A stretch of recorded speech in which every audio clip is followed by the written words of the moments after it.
Quiero dar la más cordial de las bienvenidas, el doctor Andrés Páez Benalcázar, analista político y político de amplia trayectoria. Qué gusto saludarlo, doctor Páez, buenos días y bienvenido. Gracias por aceptar esta invitación. Por decisión del Consejo Nacional Electoral, los ecuatorianos deberemos concurrir a las urnas el próximo 29 de noviembre para elecciones seccionales. A propósito de esto y de declaraciones suyas a Diario Expreso en una entrevista realizada recientemente, se pudo conocer que ha recibido usted varias propuestas para que acepte la postulación para convertirse en alcalde de Quito. Quiero comenzar preguntándole, en el escenario de aceptar, porque sé que se ha sentido muy halagado de recibir estas propuestas. ¿Qué lo motivaría a usted a dar su sí para trabajar en pro de la capital de los ecuatorianos? Bienvenido. Gracias, Luisa. Buenos días. En efecto, he recibido un sinnúmero de llamadas, propuestas de organizaciones, de grupos, de barrios, de comunidades, de líderes. Pero yo creo que aquí tenemos una gran oportunidad para cambiar el destino de la capital y de la provincia, que ha estado sin duda en las manos equivocadas. Y creo que hay que reconocer el potencial electoral que tiene claramente el correísmo. Ellos siguen manteniendo una presencia electoral importante y sería un error pensar que ya no la tienen. Y por supuesto, creo que ellos tienen una gran ventaja que se ha amplificado con el anticipo de las elecciones, porque ellos están en campaña todo el tiempo. Ellos están haciendo proselitismo todo el tiempo. Y el actual alcalde también ha estado en campaña todos estos últimos meses, empeñado en su reelección. Por lo tanto, tiene una gran ventaja respecto de cualquier otro candidato, como también tiene la ventaja de contar con todo el aparato municipal y con toda una infraestructura institucional que fácilmente la pueden poner a su favor y que de hecho la han puesto a trabajar electoralmente, porque esa es la naturaleza de estas personas vinculadas al correísmo. Así que, frente a eso, lo que yo he planteado es que tiene que conformarse una gran plataforma cívica de diferentes organizaciones para tener un candidato único a la prefectura, un candidato único a la alcaldía y los candidatos a concejales que puedan recoger un consenso de diferentes grupos y vertientes. Me parece a mí que eso es lo indicado. Obviamente, quienes estamos en política de una u otra manera, cuando planteamos una iniciativa de esta naturaleza, podemos ser menoscabados cuando se sugiere que quizá lo hacemos por tener algún interés en particular. Por eso yo he dado el nombre de varias personalidades de Quito que podrían ser las promotoras de esa plataforma cívica. He hablado de Simón Espinosa, de Fabián Corral, de Paco Moncayo, de Roque Sevilla, de Andrés Vallejo, de Luis Ponce Palacios, entre otras personas que a mí me parece que podrían tener la suficiente potencia como para impulsar una plataforma de esta naturaleza, ya que son personas que tienen un peso en la ciudad y que hasta donde yo conozco ninguno de ellos tiene un interés electoral concreto.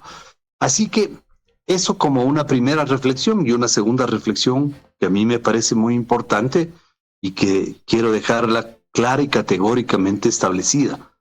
Yo no me voy a prestar para fraccionar, porque ellos, el correísmo, tienen un solo candidato y alrededor de ese candidato se agrupan incluso pequeños grupos satélites que tiene el correísmo de los grupos comunistas de diferente especie, que aunque no son formalmente militantes del correísmo, de todas maneras están en el entorno del correísmo. Entonces, si es que ellos tienen un solo candidato, y si del otro lado hay 12 o 14 candidatos, es obvio que el voto se va a fraccionar. Por lo tanto, yo no me voy a prestar a un fraccionamiento, pero sí voy a prestar mi concurso para construir esa plataforma unitaria e inclusiva que sea el reflejo de la diversidad de Quito y hacerlo sin olfatos refinados, porque hay que entender la cultura de los ecuatorianos y para eso hay que leer a Juan Valdano, a Jorge Enrique Adum en su libro Ecuador, señas particulares, y desgraciadamente aquí en el país a fulano le parece pésimo Mengano y a Mengano le parece pésimo Perencejo y Perencejo le parece pésimo Sutano y Sutano odia a fulano y así sucesivamente. Entonces es muy difícil conseguir consensos, pero creo que no debemos dejar de intentarlo. Doctor, escuchaba particularmente la primera parte de su intervención a mi primera pregunta y no sé si es mi percepción o estoy errada y he interpretado mal la respuesta que usted me dio, pero lo sentí como preocupado de que el correísmo pudiese tener igual mucha fuerza y grandes posibilidades para, a través del alcalde Muñoz, lograr una reelección. Primero, si mi lectura es la correcta o no. Y segundo, yo había titulado esta entrevista, Quito, ¿dispuesto a un cambio o a más de lo mismo? ¿Usted cree que como están las cosas, entonces, los ciudadanos quiteños, quienes habitan en nuestra hermosa capital ecuatoriana, están muy contentos con la administración actual municipal y estarían dispuestos a darle el voto nuevamente al correísmo, o existen visos de quienes aspiren legítimamente ir hacia un cambio? De ninguna manera, yo creo que la inmensa mayoría de quiteños está absolutamente despechada de esta administración, que no puede mostrar ningún logro significativo. Ellos dicen que por ahí pintar de amarillo una vereda ya es una obra, un gran logro. No es así. No pueden mostrar una sola obra emblemática. La vialidad está colapsada, la ciudad está a merced de la delincuencia, el centro histórico se está perdiendo, está cayéndose el centro histórico, se está perdiendo un monumento histórico como es el Penal García Moreno, abandonado a su suerte. Casi todo el barrio de San Roque tiene decenas de casas que están por caerse, siendo uno de los barrios tradicionales de Quito. En La Tola está sucediendo lo mismo. Detrás de la calle Cuenca, ahí en el centro histórico, donde es la calle Bahía de Caracas, toda esa zona son casas que están en muy mal estado y que pertenecen al patrimonio histórico de Quito. Recordemos que son más de 80 manzanas las que forman el centro colonial de la capital. Por lo tanto, es una ciudad abandonada a su suerte y eso provoca una indignación en los ciudadanos que no tiene nada que ver con el potencial electoral que sí tiene el correísmo. ¿Por qué? Porque los resortes que alimentan al correísmo desde el año 2006, es decir, desde hace 20 años, siguen siendo los mismos.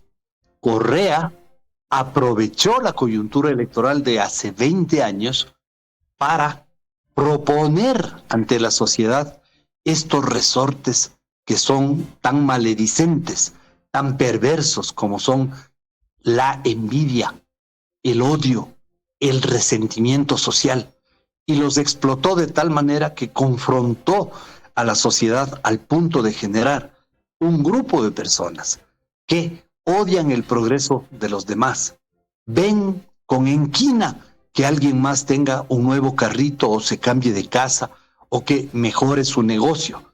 Entonces son esas personas que dicen, hay que rayarle el carro a ese vecino, hay que rayarle el carro nuevo al vecino porque no están satisfechos con su vida, pero su gran pasión es la envidia. Miguel de Unamuno de la envidia decía que es una íntima gangrena, no creo que haya mejor definición sobre eso.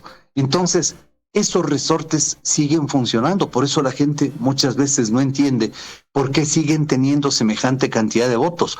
Porque a la gente no le importan los candidatos. Lo que le importa al votante correísta es sus motivaciones para votar por el correísmo y que están ligadas a estos perversos parámetros de la convivencia humana. Entonces, eso significa que no solamente en Quito, sino a nivel nacional, seguirá teniendo una importante fuerza electoral el correísmo, muy a pesar de las evidencias que tenemos de vínculos abiertos con grupos criminales, de haber metido a esos grupos criminales en el país para que se enraícen, haberlos metido en la justicia, en el Estado, en los gobiernos seccionales.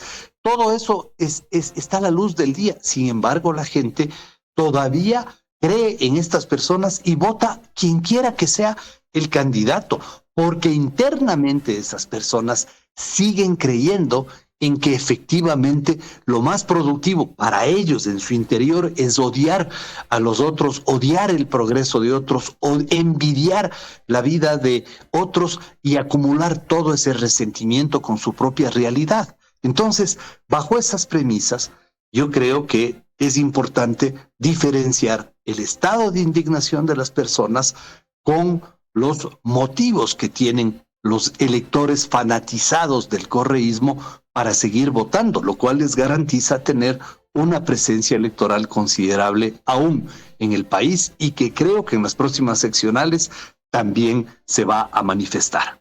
Pero no tienen de momento la posibilidad de, al menos mientras las cosas estén como estén, poder inscribir a candidatos a través del membrete de la Revolución Ciudadana porque tiene una suspensión. Tiene a muchos de sus funcionarios procesados, investigados, perseguidos, otros han tenido que renunciar. Los titulares de la misma prensa recogen por ejemplo, el correísmo busca militantes sin líos con la justicia para las elecciones seccionales. Tendrán alternativas, es decir, además de que tienen un techo, y así lo han demostrado en las elecciones, siempre tienen un techo y de ese techo no suben. ¿Hasta dónde podría ser cierto de que de cara a cada proceso seccional seguimos viendo al cuco entre el correísmo, que cada vez podemos advertir está inmerso en tantos líos que yo creo que ya muchos de sus fanáticos han de estar desilusionados? El problema, Luisa, es el diseño del sistema electoral. Si es que en el lado correísta un solo candidato y en la vereda del enfrente hay 8, 10, 12 candidatos, el sistema electoral les favorece. Sistema electoral diseñado por ellos.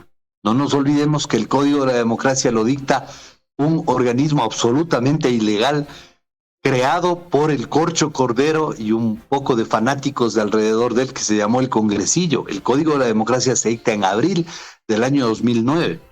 Entonces, aquí en Quito, el alcalde ganó con creo que fue 23%. En Cuenca, todavía más grave, el alcalde en funciones ganó con menos del 18%. Es decir, con menos de la quinta parte del electorado se convirtió en alcalde.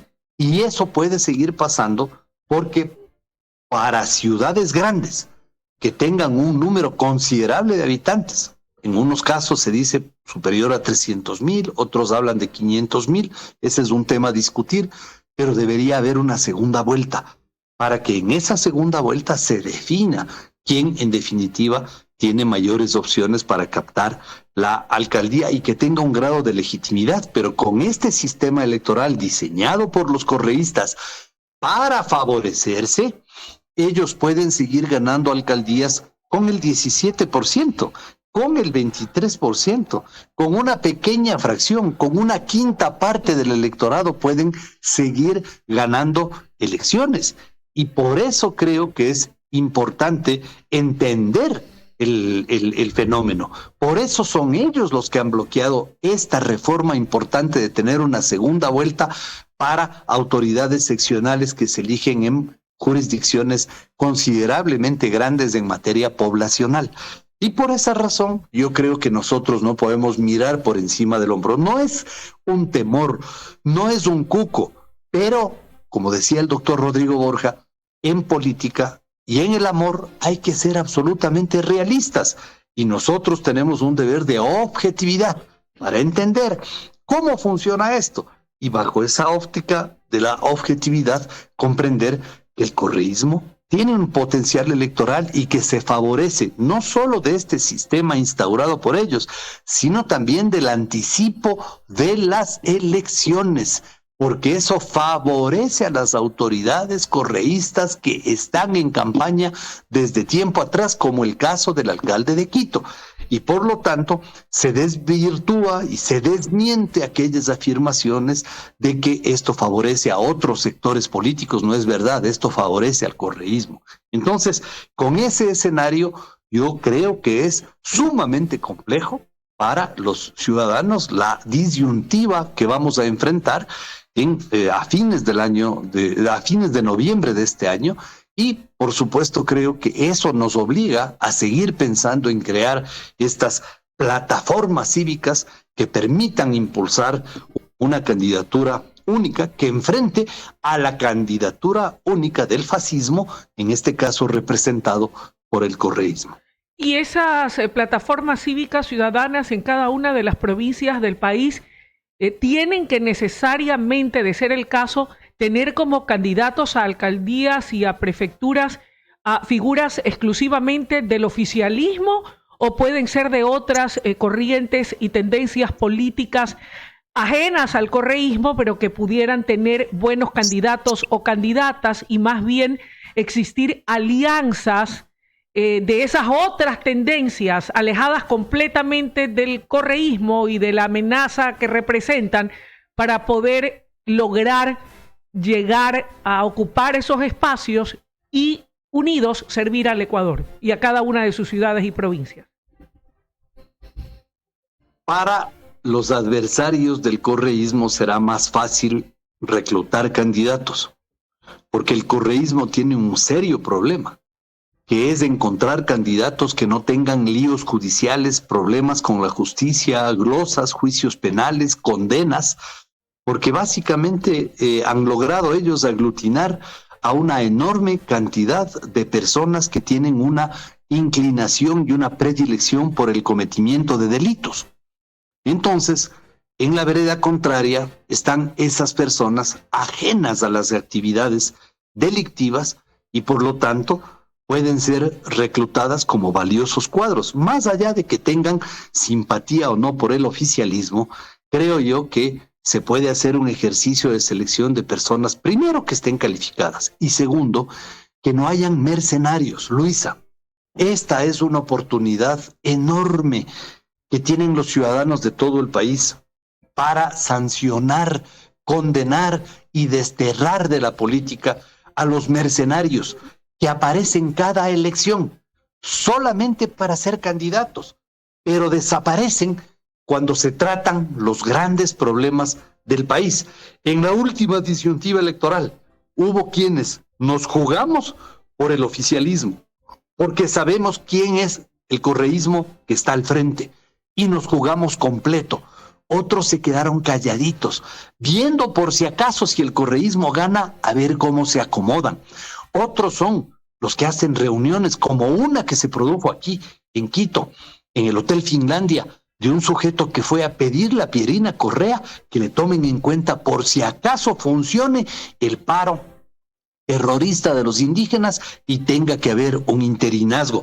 Ese tipo de mercenarios son los que tienen que ser erradicados de la política, y la forma de hacerlo es precisamente con el voto, de manera de que no aparezcan cada vez que hay elecciones, sino que la gente más bien elija a aquellas personas que tienen un compromiso con su ciudad, con su provincia y con el país, que es de manera permanente, y que en las circunstancias difíciles se juegan por completo, de manera pública, de manera vibrante. ¿Por qué? Porque entienden que primero está el interés del país, la vocación de servicio, el apostolado que como ciudadanos tenemos que hacer frente a nuestra bandera, a nuestro escudo, a nuestros símbolos patrios. Ese es el político que merece una posición. Esa es la persona que merece ser designada, no estos mercenarios que son mercaderes de la política y que lo único que buscan es lucrarse de ella y además ocupar funciones para salir con las alforjas llenas.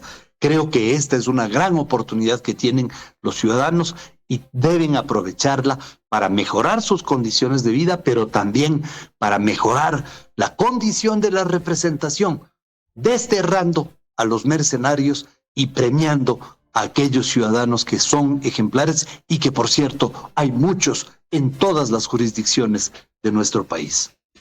Doctor Páez, ¿qué pasaría en el hipotético escenario de que el señor Muñoz sea reelecto como alcalde de Quito? ¿Cuáles serían las consecuencias para la capital de los ecuatorianos?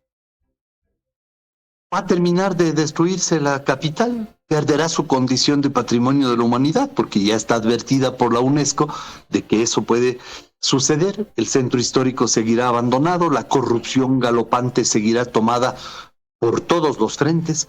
En un municipio se seguirá engordando la planilla municipal. Yo lo he dicho públicamente y no ha podido desmentirme el alcalde Muñoz. Sacaron a 5,000 personas de carrera y metieron a 8,000.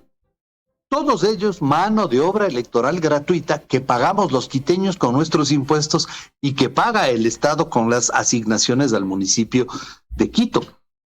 Si a estos 3 años y pico han sido una tragedia, evidentemente una reelección de este individuo sería una tragedia todavía mayor. Por esa razón, pienso yo que es fundamental que los quiteños piensen y mediten su voto y que el mismo criterio se aplique en todas las jurisdicciones, porque no es solamente el caso de Quito. Hay otras ciudades que están viviendo serios inconvenientes debido a la clamorosa incompetencia de sus autoridades.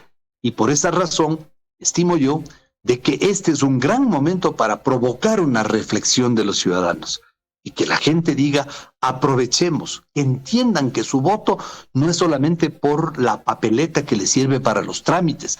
Su voto es una forma de ejercer poder y de incidir en las decisiones públicas, eligiendo a la gente más calificada. Y estimo yo que también organizaciones políticas tienen que empeñarse en presentar a gente calificada, preparada, comprometida, que haya dado muestras de civismo, de patriotismo, de amor, de convicciones, de rectitud, de honestidad, de transparencia, para que estas sean las personas propuestas como candidatos. Es una responsabilidad de doble vía, pero que se sepa claramente de que si seguimos con este sistema electoral anclado en un contrato social fraudulento, que es la Constitución de Montecristi, que fue falsificada al finalizar la reunión en Montecristi por el correísmo, para acomodar esa constitución a las órdenes de Hugo Chávez impartidas desde Venezuela a través de los 3 comunistas españoles asesores que fungían de tales en la Asamblea de Montecristi. Este sistema electoral tiene que ser modificado y por eso, luego de las seccionales, el gobierno tendrá que empeñarse nuevamente en una consulta popular para tumbar la Constitución de Montecristi, tumbar este sistema electoral, edificar un sistema electoral que sea saludable para la nación y provocar una profunda transformación a la justicia.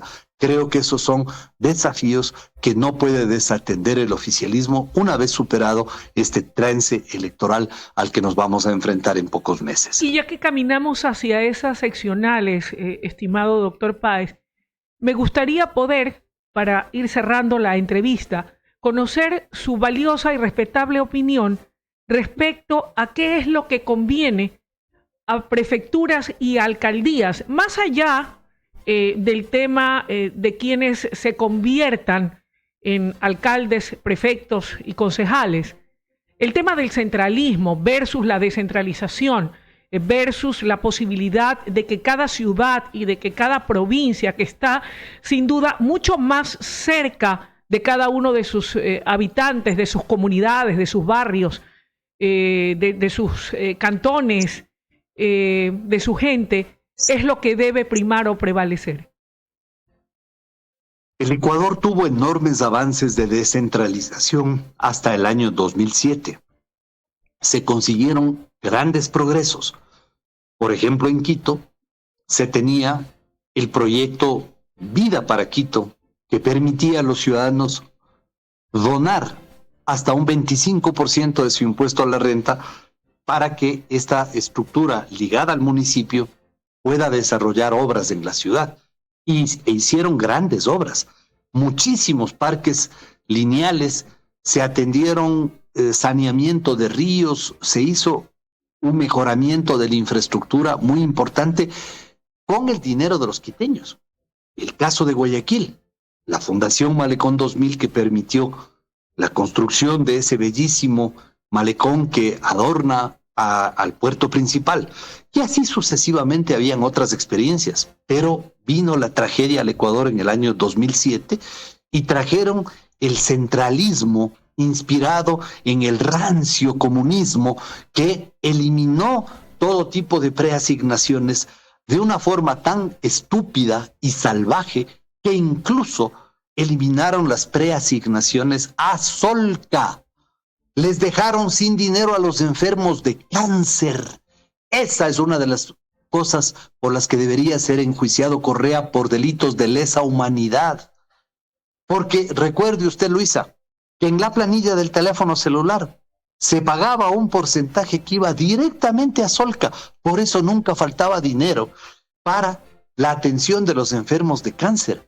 Pero estos eliminaron las preasignaciones y eliminaron toda forma de descentralización en los hechos, en la práctica, y absorbieron todas las facultades y buscaron conformar y consolidar un Estado centralista que en definitiva resultó siendo un gran fracaso para el país, pero resultó siendo de gran beneficio a este puñado de delincuentes, miembros de la mafiosa secta que saqueó el Ecuador durante 2 años de una manera sistemática al punto de haberse robado 70,000 millones.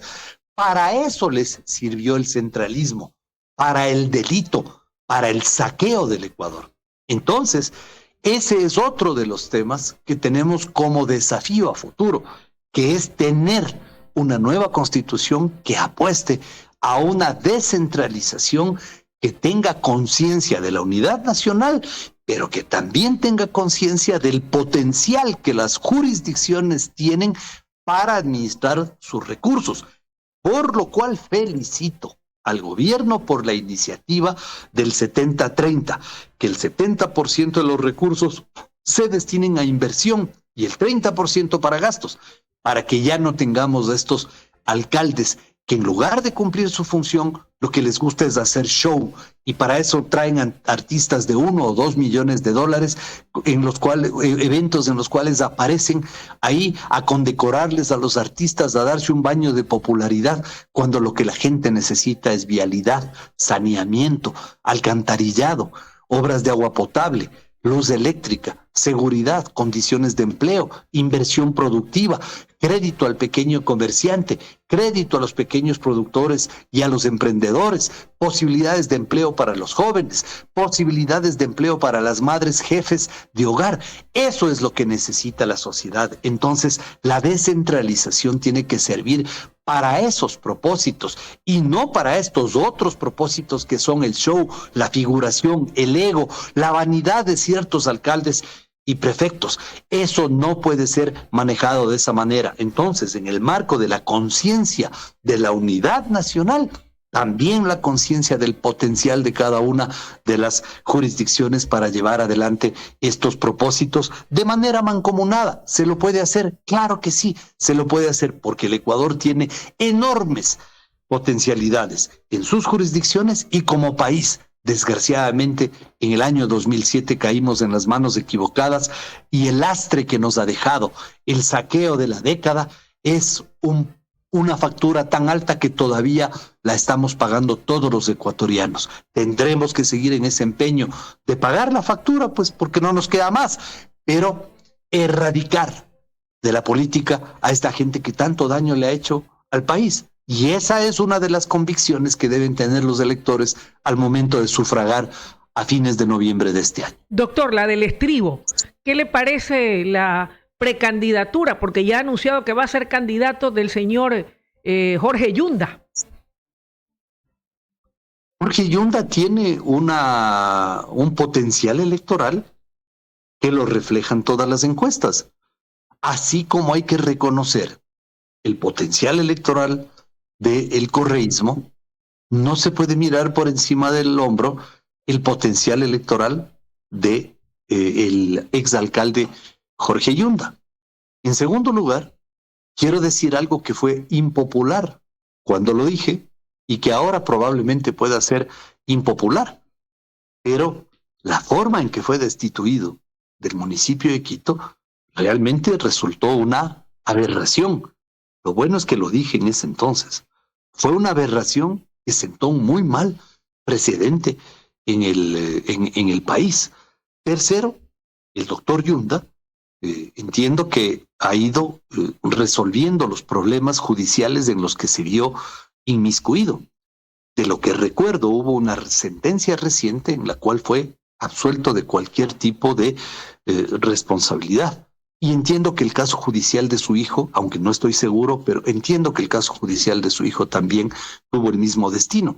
En todo caso, Jorge Yunda es una persona que tiene un potencial electoral importante, considerable en la ciudad de Quito y que no puede ser visto por encima del hombro. Creo yo que todos tenemos la responsabilidad de ser objetivos, de ser realistas y de entender lo que está pasando en la capital. Porque detrás de este potencial electoral del correísmo, del potencial electoral del doctor Yunda, también hay fenómenos de carácter social que no podemos omitir en el análisis. Por ejemplo, el hecho de que haya habido un desentendimiento con la ciudad de ciertos grupos importantes de presencia y de poder en la capital que debieron tener y deberían retomar una mayor atención por su ciudad y por su provincia. En toda sociedad, si las élites se desentienden del destino de sus sociedades en donde funcionan, tienen sus negocios, trabajan, tienen sus familias, su patrimonio, el resultado no es bueno. Entonces, sí creo que esto nos debe llamar a la reflexión de la importancia respecto de los grupos importantes, de los sectores que en la ciudad de Quito han tenido un grado de influencia en el movimiento comercial, en el movimiento empresarial, en la dinámica productiva. Lo importante que resulta que también le echen una mirada a esta situación de la política local que evidentemente ha venido desgastándose de una forma secuencial y de una forma agresiva. Ese desgaste nos perjudica a todos, porque si la ciudad cae en manos de la persona equivocada, seguimos deteriorando las condiciones de vida de todos.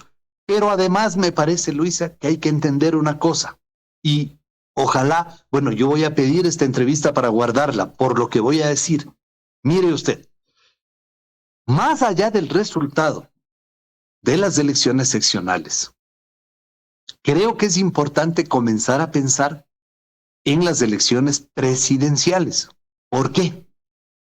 Porque si nosotros derrotamos al correísmo en estas elecciones, al menos aquí en Quito y en Pichincha, vamos a quitarle un corazón de gestión que tiene el correísmo para funcionar a nivel nacional. Porque la inmensa mayoría de los burócratas que fueron burócratas durante el correísmo ahora están en el Consejo Provincial de Pichincha y en el municipio de Quito haciendo proselitismo, tarea política y siendo mano de obra electoral gratuita. Si nosotros expulsamos al correísmo de Quito, de Guayaquil, de Cuenca, de Manabí, de Pichincha, de Azuay, nosotros lograremos menoscabar ese potencial electoral que mantiene el correísmo con miras a que en el próximo proceso electoral presidencial no tengamos que volver a vivir la encrucijada que representa para el Ecuador el inminente peligro de que esta gente gane y que no se vaya nunca del poder y que el Ecuador pase a reemplazar a Venezuela como el eje de los grupos criminales en la región. Esa es la verdad. Entonces ahora es cuando tenemos que hacer un empeño para vencer al correísmo en las urnas y quitarle capacidad de gestión y restarle y mermarle su potencial electoral para que en las presidenciales el Ecuador pueda recuperar su señorío, su tradición histórica. El Ecuador no pueda verse nuevamente enfrentado en una encrucijada que representa el inminente peligro de que esta gente retorne al poder y acabe con el Ecuador, porque ese es el riesgo, de que ellos regresen al poder y terminen su tarea, que fue la de acabar con el Ecuador, y que los ciudadanos la rescatamos en las calles, luchando en las calles, porque ahí los derrotamos. Esa victoria popular en las calles, que yo la encabecé, por cierto, no podemos nosotros permitir que sea menoscabada. Por eso el curso de acción ahora es: trabajemos por una unidad en las seccionales, pero con proyección a las presidenciales, porque ahí es donde está el verdadero peligro de que esta gente vuelva para terminar de saquear al país y terminar de entregarle al Ecuador a los grupos criminales que operan a nivel mundial. Gracias, estimado doctor Páez, por la deferencia que siempre tiene para con nosotros, para hacer este análisis que busca ser siempre serio, objetivo, respecto de los temas de coyuntura política nacional. Un fuerte abrazo. Igualmente, Luisa, gracias, un gran abrazo, buenos días. Buenos días. Imagina tu